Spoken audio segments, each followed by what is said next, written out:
Hello everyone, and welcome to another episode of You've Gotta See This, your guide to what's playing in theaters and at home. I'm your host Brad, joined by my co-host Blake. Blake, how are you doing this week? This week's been pretty rough, just because we lost somebody that's really important to the entertainment world. Not specifically movies, but he is an Academy Award winner.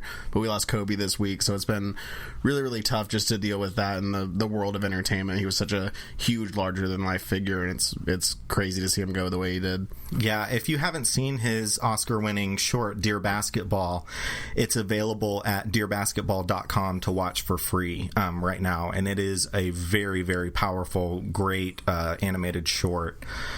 So definitely go and check that out if you haven't seen it before. Yeah. So first off, we're going to start off with what's in theaters, and this week we saw The Gentleman. In The Gentleman, a war between rival dealers has started as backstabbing and chaos erupt in the criminal underground of England. The cast is absolutely stacked in this movie with Matthew McConaughey, Charlie Hunnam, Colin Farrell, Hugh Grant, Henry Golding, Jeremy Strong, Eddie Marsan, and Michelle Dockery. Colin Farrell and Hugh Grant are the standouts here, and they are both having the time of their lives just chewing all of the scenery they can get their hands on. Matthew McConaughey is hilarious as well, playing this weed emperor that appears neat and put together, but he's just this predator in disguise. The action is expertly directed as always by Guy Ritchie, who always has a ton of fun with the script, throwing as many curse words and hilarious insults at every character possible. The structure of the movie is great, and it plays with time with this non-linear sequencing, and Hugh Grant serving as like a pseudo-narrator of the action as it all unfolds. And within that, there's a lot of meta humor because Hugh Grant has a movie script, so at times you're like, wait, am I seeing what's in Hugh Grant's movie script about what's going on, or am I seeing what actually happened, or is he embellishing? It's kind of an unreliable narrator situation, and it's really funny. It does push the line as far as edgy humor goes, and sometimes it does go a little bit too far, in my opinion. It's definitely going to be too vulgar for some people. There's also some questionable racial humor, and that kind of is in some of Guy Ritchie's movies, and today's culture it doesn't really work. I understand that every character in this movie is supposed to be a villain, but maybe it's time to update some of the humor, Guy Ritchie. I know you're listening out there. Yeah. But big fan. Guy Ritchie, famous, big fan of our podcast. Absolutely. For the most part, I had a great time with it, and I was laughing out loud through most of the movie. The twists and turns it takes are really great and truly unexpected, and because of that, it's hard to talk about the plot because it's pretty much nothing but twists and turns the whole time. Multiple storylines going on and converging, and it's a lot of fun. But yeah, generally speaking, I had fun with The Gentleman, and I got to give it a 3.5 out of 5. Yeah, this movie is really, really badass. It's kind of your classic Guy Ritchie action movie. It has a amazing cold open right into opening credits. The opening credits for this movie are super cool. I love whenever a movie has interesting opening credits, and the music playing over it with the style of the opening credits is just so badass. It immediately hooks you into this movie.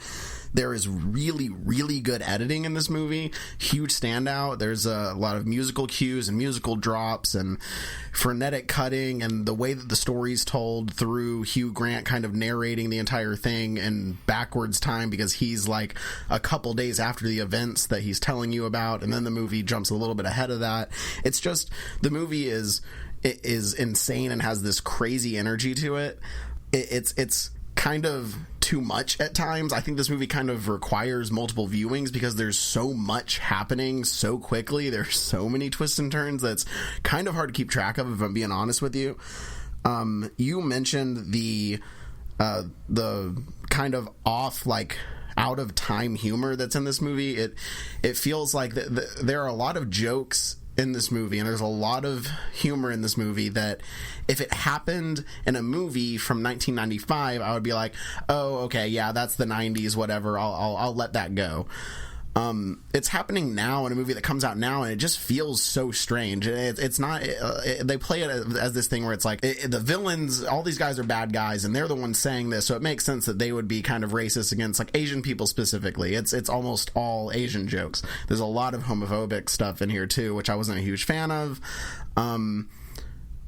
As far as yeah, well, I don't know. That's really all I wanted to say about that. I just think that it goes a little bit too far. It doesn't feel like it's moving with the times. Sometimes people go a little bit too far with that, but I think that there's just a lot of mean-spirited humor in this movie that I didn't really care for. Outside of those two things, just the humor of it, that I didn't really care for, I loved everything else in this movie. It is a really, really fun ride. I think that it's going to be rewatched multiple times from us this year. It's a very rewatchable movie. It's definitely a movie you can show to your guy friends and everybody. There are so many fucks and cunts in this movie. It's out of this world. There's the most uses of the C word that I've ever really heard in a movie that I can think of. There's like 10 or more of them. It's kind of crazy.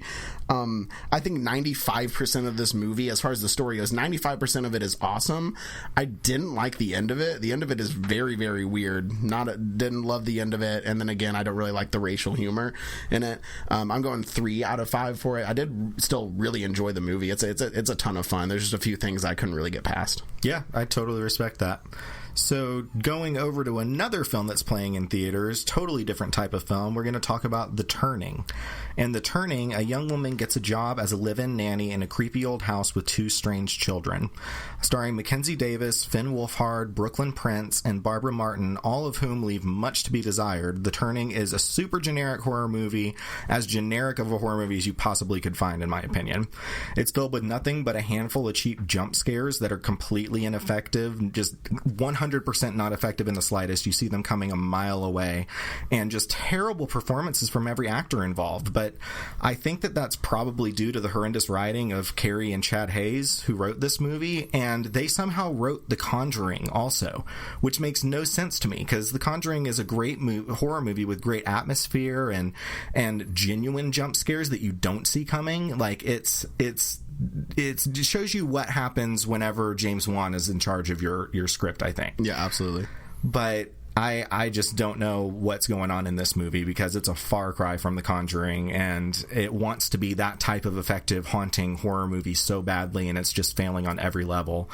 It goes absolutely nowhere, and it kind of just leaves you scratching your head as to what the hell you just witnessed, because it makes no sense. The ending makes zero sense at all. The editing's terrible. Scenes go on for way too long. The cinematography is boring. The score is your typical foreboding, haunting music that you hear in any straight-to-DVD horror movie, which is probably where this one should have ended up, if it deserves to exist at all, honestly, because it's just a nothing movie. It's just a big, big bummer for me, because I'm a fan of Mackenzie Davis, and to see her in such a subpar performance is just like super, super disheartening. And Brooklyn Prince was also terrible in this movie, and she was in the Florida Project and just like blew my mind in that movie as a child actor. Just put in one of the best child actor performances I'd seen in a long time in that movie, and then just feels super wooden in every delivery of every line in this. And bless Finn Wolfhard, he tries his best, but he fails the worst out of anybody in this movie. Yeah. He just comes off as creepy and annoying in a bad way. Like, I know his character is supposed to be creepy and annoying, but like, it's just super unlikable, and not in a way where he did a really good job playing an unlikable character. Like, he comes off as unlikable. It's just bad. And I'm not sure what the director was going for, but it just doesn't work at all. It's ludicrously boring, it's aggressively lame, and it ends so abruptly and randomly that it just undoes any type of work that it's tried to set up to make this movie work, and it just doesn't. It's confounding and borderline offensive to moviegoers. It's just a slap in the face to everyone who just spent the last hour and a half with this movie. I hated every second of it. I'm glad I don't have to see it again. There's not one redeeming scene or aspect that I have for this movie. I'm giving The Turning a 0 out of 5. Yeah, The Turning is really, really bad, guys. Like, January's been a weird month because we got now 2 terrible, generic, boring-ass, awful horror movies, and then 2 really good action comedies with Bad Boys and The Gentleman. This is more along the lines of The Grudge. Somehow it's a little bit worse than The Grudge. The entire movie is a series of things that make you go, well, of course that would happen. So, she'll be walking around this weird, creepy house and then see something in a mirror, and then what happens whenever she looks behind her to see what was looking at her in the mirror? It's not there. Whoa, that's crazy. That's super scary. The exposition is terrible and so forced. Mackenzie Davis at the very beginning of the movie is like, well, it's because of my mother who is sick. Pause. Get it, guys? Because I have a mom that's sick. It's going to come back later. Later on, the little girl is showing Mackenzie Davis around the house, and she goes, well, we don't go in the West Wing because that's the West Wing over there. And then a long, ominous sound with a zoom down a red and black hallway. And then we pause. Get it, guys? Because we're going to come back to this West Wing hallway. It's pretty smart filmmaking, if you didn't notice it. Why don't you want to go in there? Don't wanna. Oh, get it, guys? They're gonna come back to this. It's gonna be super scary. I don't normally like to say that child actors are bad actors, but Finn Wolfhard and the girl in this are really fucking bad.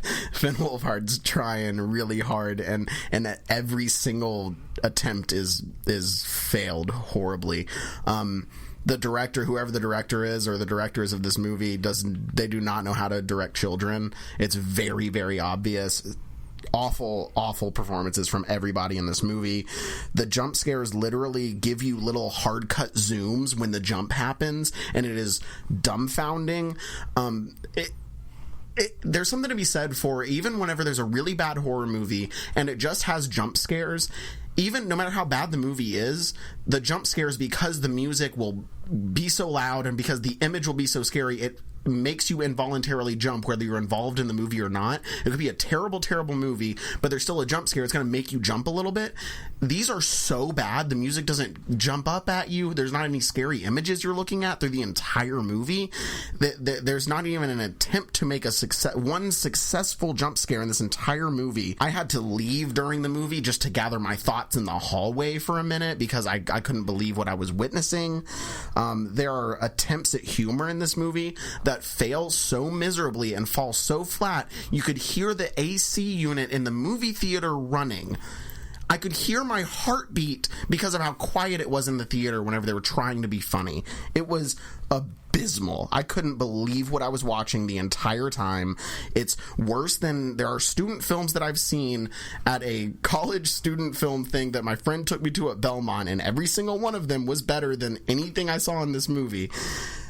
It's worse than a YouTube short film that would be a horror film. The ending of this movie had people in the theater audibly going, what to one another. We were asking each other questions. We didn't know what was going on. We weren't asking each other questions in the way of like, oh, I wonder what this means or what that means. We were literally just wanting to know what happened in the general plot of the movie, because something happens and then there's 10 minutes that are entirely, utterly unforgivable filmmaking, and it's the worst movie ending that I've seen in a movie since The Devil Inside, when that movie ended with, to see what happens, go to, and then it had a website link. This is the worst movie ending since that movie's happened, and I couldn't believe it. It's a 0 out of 5. It's a garbage movie that has no redeeming qualities. Yeah, I completely agree. So, talking about what's playing at home, first off, we have Jay and Silent Bob Reboot available at Redbox or wherever you rent movies. Jay and Silent Bob return after they're stripped of their names and forced to go to Hollywood to get them back by stopping a reboot of their 2001 movie. Blake, what did you think of Jay and Silent Bob Reboot? Jay and Silent Bob Reboot is basically the biggest fan service movie ever made. It's a movie made literally by fans for the fans. There are a lot of people that contributed towards this movie whenever it was initially getting made. He couldn't really find a lot of studios to get it because I guess they didn't think people cared about Jay and Silent Bob anymore. Apparently a lot of people do, because everyone went to that road show. They had to do multiple showings. It was all sold out. This movie is definitely made for those people, very specifically, very obviously, very unapologetically. There's nothing inherently wrong with being a fan service movie. It just means that the movie as a whole, and from looking at it from a critical perspective, it's not anything really special that I'm seeing. It is Kevin's best movie in a long time. Which I don't think is saying a lot, because his movies have been really, really bad. And just to be straight up, like, I'm not a huge fan of these View Askew movies. Like, I like Chasing Amy. I think that's a great movie. I think that Red State is a really good movie. You like Dogma. Dogma, yeah. I think is very funny. But in general, I'm not a huge fan of the Jay and Silent Bob characters, but I still appreciate it, and I appreciate what he's going for and everything. I think that Harley Quinn actually gives her best acting performance. I think that she's normally pretty bad in pretty much everything I've seen her in, and she doesn't talk at all in Once Upon a Time in Hollywood, but she does a serviceable job in that, and I thought she was actually good in this movie. She went where she needed to go, and actually what surprised me about this movie is how emotional it was and how heartfelt it was, because I think that's some of Kevin's strongest stuff. There's a scene with Ben Affleck in this movie that is very heartfelt. It is very emotional. It actually made me shed a tear.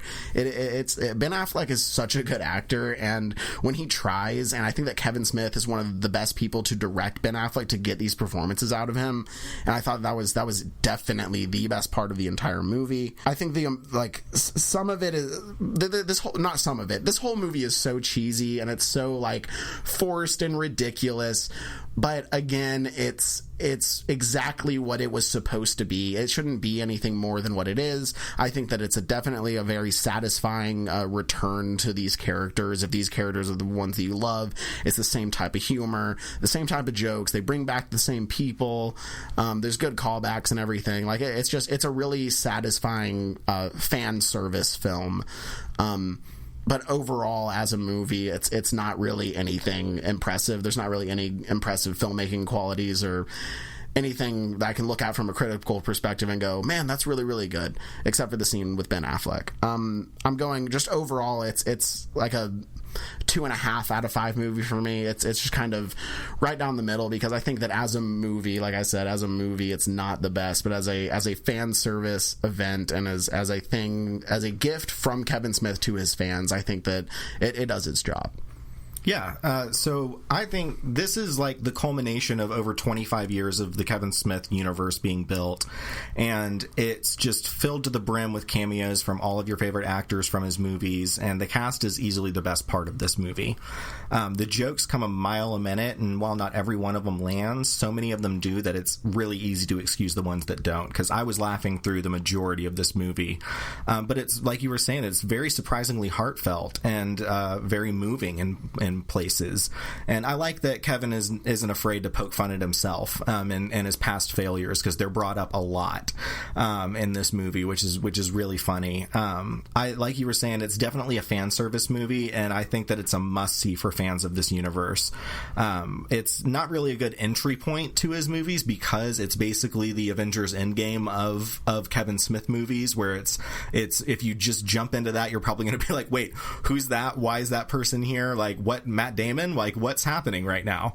And it's very, very much a fan service film, in both good ways and bad ways. Kind of sacrifice some of the filmmaking things that Kevin does well, as far as like Chasing Amy, with the super realistic dialogue that we get from him in that movie, I think is where he shines the strongest. But we haven't really ever gotten another movie like Chasing Amy.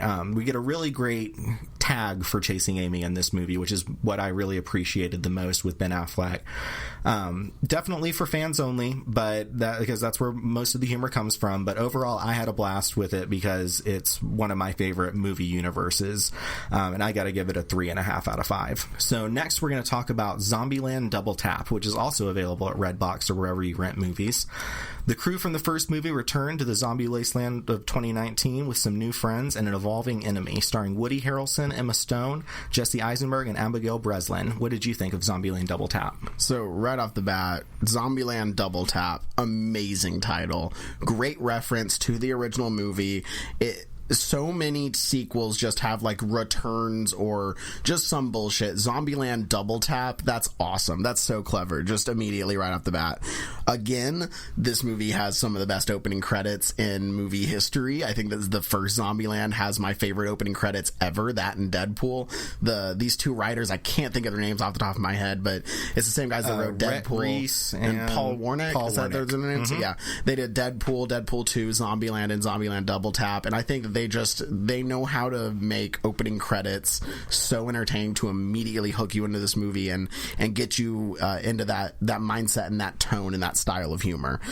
Jesse Eisenberg, again, is really, really funny, and I think that he is such a funny guy that has really, really good comedic timing, and doesn't always we don't always see that from Jesse Eisenberg, because he usually does mostly dramatic stuff, but he is so funny. I think he's way funnier in this movie than he is in the first one. This is one of the better sequels as far as comedy sequels go, because we get these comedy sequels. It seems like they come out like 10 years after the original comedy came out, and it's very weird, and a lot of the time like they're just trying to recapture that feeling, and it doesn't really work. This movie needed... Remind me to ask you a question after you're done talking about this. Okay. But this one immediately has the same feeling and the same sense of humor while also evolving with the times, because there were so many zombie things that came out between Zombieland and Zombieland Double Tap, and they really reference us in that movie, and I think it's great. What was the question? What comedy from about 10 years ago in that area would you like to see a sequel come around for? Oh, I don't know. I'd have to look at a list. Is there one that you're thinking of? Superbad. I think to see an update in the lives of Seth and Evan and Fogel would be absolutely hilarious, especially if like Michael Cera went the route of being just like the good guy family man and starts a family, and Seth is still kind of trapped in his own ways. I'd love to see Fogel as like a multimillionaire from some sort of genius idea that he had. But yeah, Superbad immediately comes to mind. Superbad and Zombieland came out very close to each other. There was only 2 years apart from those movies, and they're two of my all-time favorite comedies. And so that's immediately, whenever you're talking about comedy sequels that don't work, I'm like, what could work of a movie that came out a little while ago? Yeah. If Seth and Evan were still writing it, then absolutely.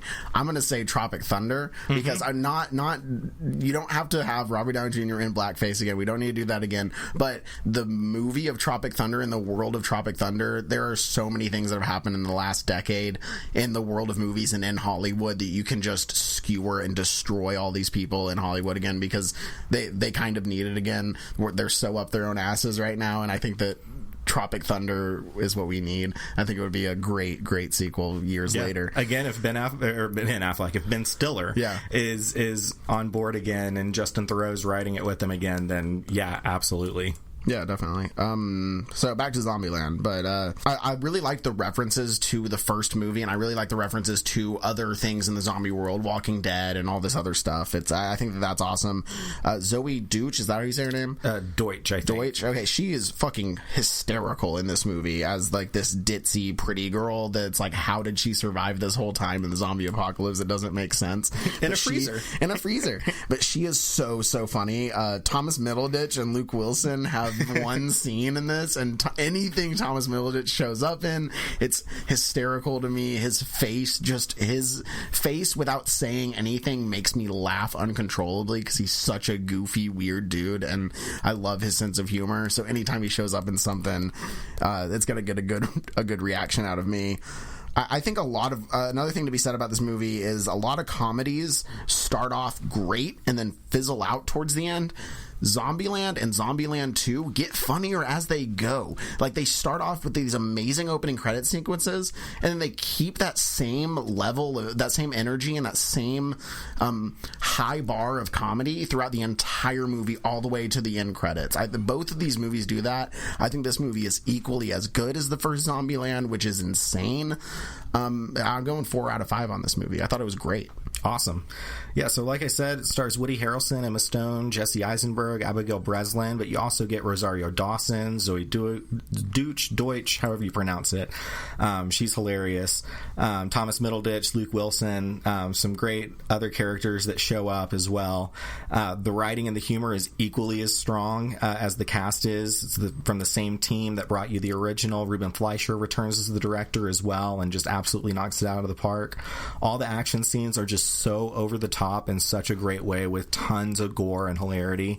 It matches its action and humor with a huge heart. It never comes off as cheesy, though, which is a really big accomplishment. Yes, it's a zombie action comedy, but it's also a movie about family and friends, and the friends that become family at the center. It's a worthy sequel in every way, and be sure to watch all the way through the credits, because there are 2 hilarious scenes, one long extended one and one short one at the very end, that show you kind of what happened at the beginning of the Zombieland outbreak, and you have to watch and see what happens in it, because it's hilarious. Zombieland Double Tap was one of my favorite comedies of 2019, and I'm in the same boat. I got to give it a 4 out of 5 as well. Hell yeah. Yeah, so I think we're going to wrap it up there. We want to thank you so much for joining us for another episode. We'll be back next week with more thoughts on what to watch. Till then, be sure to subscribe, give us a review, and we will see you next time.